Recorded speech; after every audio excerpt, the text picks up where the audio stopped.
Hello warriors, मिनिटांची तयारी तासांपेक्षा भारीच्या पुढच्या पार्टमध्ये मी सुप्रिया तुम्हा सर्वांचं खूप खूप स्वागत करते। तुम्ही पाहत आहात वॉरियर ऑफिसर 2.0 एज्युकेशनल चॅनल आणि या चॅनलवरती आपण अशा छोट्या छोट्या व्हिडिओच्या माध्यमातून तुमच्या एक्झामसाठी आवश्यक असणारे टॉपिक जे आहेत, जे पॉइंट्स आहेत ते कव्हर करण्याचा प्रयत्न करतोय आणि आजपासून आपण पंचायत राज जे आहे ते सुरू करत आहोत।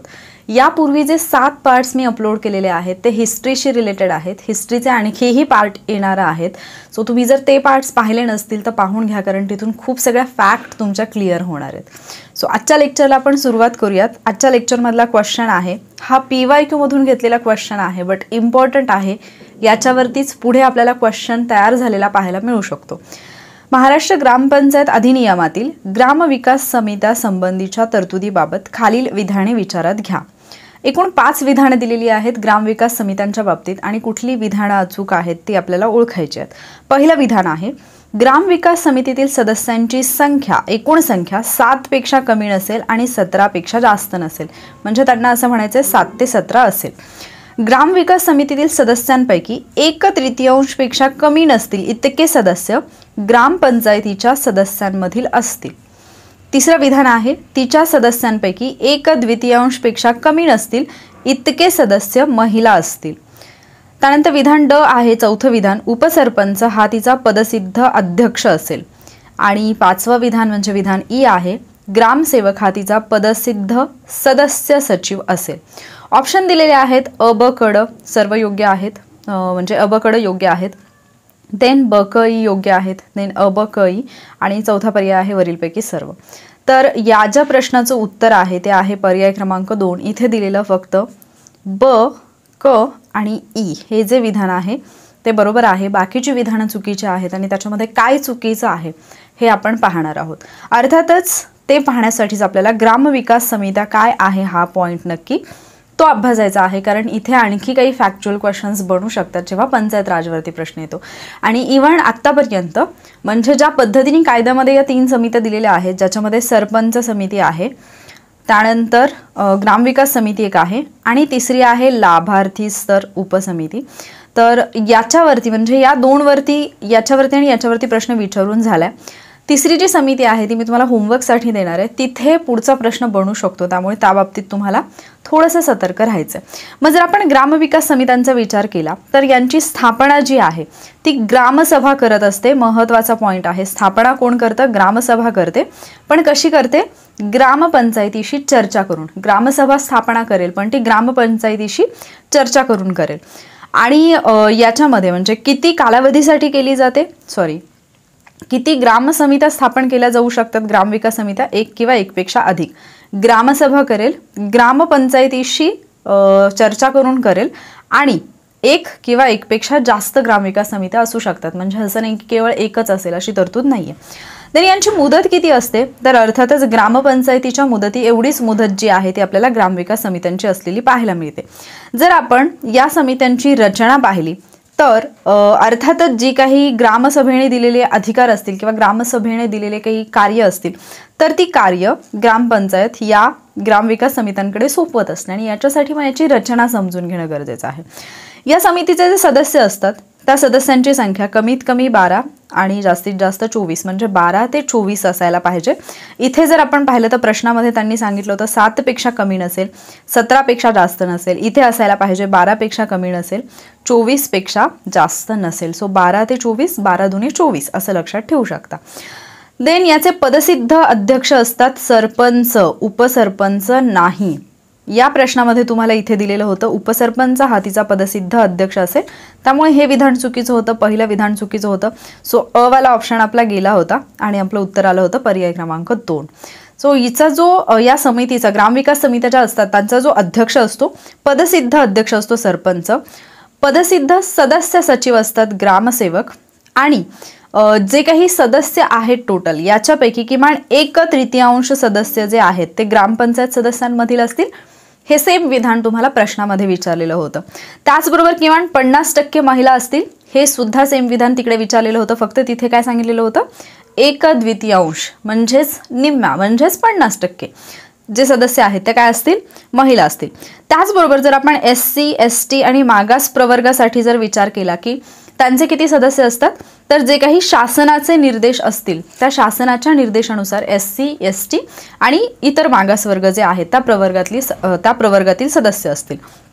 त्यानंतर या ज्या ग्रामविकास समित्या आहेत यांच्या बाबतीतलं एक वैशिष्ट्य म्हणजे याच्यातली पुढची जी महत्त्वाची गोष्ट तुम्हाला लक्षात ठेवायची ती म्हणजे जर समजा या ग्राम समित्या ज्या आहेत, ग्राम विकास समित्या ज्या आहेत यांची जर स्थापना केवळ महिलांसाठी किंवा दुर्बल घटकांसाठी जर करण्यात आली, म्हणजे ग्रामविकास समित्या स्पेसिफिकली महिलांसाठी किंवा दुर्बल घटकांसाठी सुद्धा स्थापन करता येऊ शकतात आणि जर त्या अशा पद्धतीने स्थापन करण्यात आल्या तर त्यातील किमान 3/4 इतके सदस्य जे आहेत त्या महिला तरी असल्या पाहिजेत किंवा दुर्बल, म्हणजे जर महिलांसाठीची ग्रामविकास समिती असेल तर 3/4 सदस्य हे महिला असतील आणि जर दुर्बल घटकांसाठी असेल तर 3/4 इतके सदस्य हे दुर्बल घटकातील असतील. आता या ज्या ग्रामविकास समित्या आहेत या ग्रामविकास समितीला ग्रामपंचायतीचीच समिती मानलं जातं आणि या ग्रामविकास समितीवरती नियंत्रण असतं ते म्हणजे त्या ग्रामपंचायतीचं. हा प्रश्न विचारला जाऊ शकतो की कोणाचं नियंत्रण असतं, सरपंच, ग्रामसेवक, ग्रामपंचायत, ग्रामसभा असे ऑप्शन दिलेले असतील तर ग्रामपंचायत आहे हे लक्षात ठेवा. आणि या ग्रामविकास समित्यांना ग्रामपंचायतीची जी काही प्रशासकीय यंत्रणा असते ती सुद्धा सहाय्य करत असते. या ग्रामविकास समित्यांकडे सोपवलेली जी काही कार्य आणि अधिकार असतात याबाबत ग्रामसभा जी आहे त्या ग्रामसभेमध्ये 2/3 बहुमताच्या ठरावाने ती कामं किंवा जी काही कार्य आणि अधिकार आहेत ते काढून घेता येतात. म्हणजेच जे काही या समितीला दिलेली कार्य आहेत, सोपवलेली कार्य आहेत किंवा अधिकार आहेत ते जर त्या समितीकडून काढून घ्यायचे असतील, ग्रामविकास समितीला दिलेले काही विशेष अधिकार असतील किंवा काही कार्य सोपवली असतील आणि ते जर तिच्याकडून काढून घ्यायचे असतील तर याच्यासाठी ग्रामसभेमध्ये 2/3 बहुमताचा ठराव पारित करावा लागतो आणि त्या ठरावाने ती काढून सुद्धा घेता येऊ शकतात. अगेन हे 2/3 बहुमत जे आहे ते इम्पॉर्टंट आहे. ज्यावेळेला पण एखादी नवीन ग्रामपंचायत स्थापित होते, कारण आपण सुरुवातीला पाहिलं की ग्रामविकास समित्यांचा कार्यकाल केवढा असतो, ग्रामपंचायतींच्या कार्यकाला एवढाच असतो. सो जेव्हा पण नवीन ग्रामपंचायत स्थापित होते ती स्थापित झाल्यानंतर 45 दिवसांच्या आत ग्रामविकास समिती पुनर्गठित करता येते. इम्पॉर्टंट पॉइंट आहे इथे, अगेन फॅक्च्युअल क्वेश्चन बनू शकतो की नवीन ग्रामपंचायत स्थापित झाल्यानंतर किती दिवसांच्या आत ग्रामविकास समित्या जी आहेत किंवा ग्रामविकास समिती जी आहे ती पुनर्गठित करता येते, तर 45 दिवसांच्या आत. आणि या ग्रामविकास समितीचे जे जुने सदस्य असतात ते पुनर्नियुक्तीकरता पात्र सुद्धा असतात. हा पण महत्त्वाचा पॉईंट आहे, कारण बऱ्याच ठिकाणी आपण पाहतो की पुनर्नियुक्तीला पात्र आहे की नाही अशा प्रकारचे प्रश्न विचारले जातात. सो या ग्रामविकास समित्यांचे जे काही आधीचे सदस्य असतील ते पुनर्नियुक्तीसाठी पात्र असतील.